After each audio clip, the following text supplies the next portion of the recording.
L'année dernière, Adelina et Benjamin sont tombés amoureux dans Le Meilleur Pâtissier.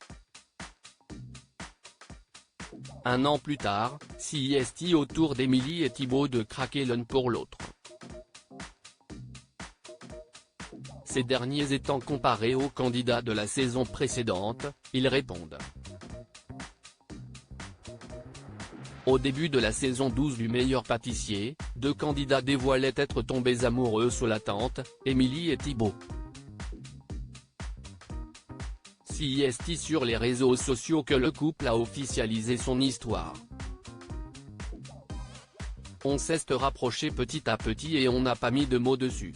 On n'a pas prévenu tout le monde en disant qu'on était ensemble. On a un peu laissé le truc venir, on ne s'est pas trop pris la tête, nous avait-il confié.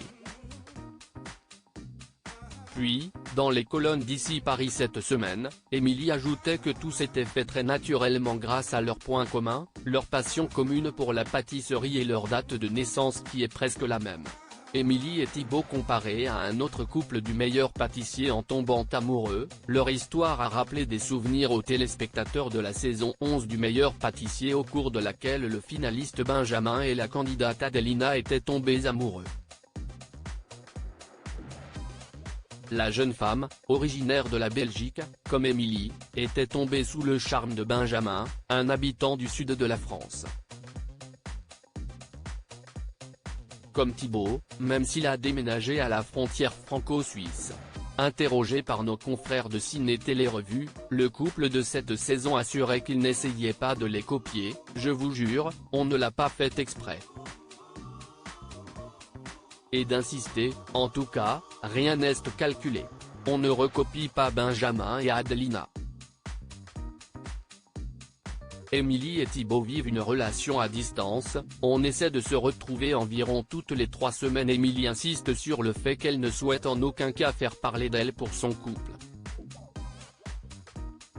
Un sentiment que partage son petit ami Thibaut, en fait, on ne veut pas que notre relation passe avant les gâteaux. D'autant plus que pour le moment, les demi-finalistes du Meilleur Pâtissier vivent une relation à distance. Aujourd'hui, on essaie de se retrouver environ toutes les 3 semaines, une fois chez l'un, une fois chez l'autre. On se manque parfois, mais quand on se retrouve, c'est génial, explique-t-elle. Une situation qui, ils sont sûrs, est temporaire, un jour, on trouvera des projets similaires qui nous permettront d'aménager ensemble.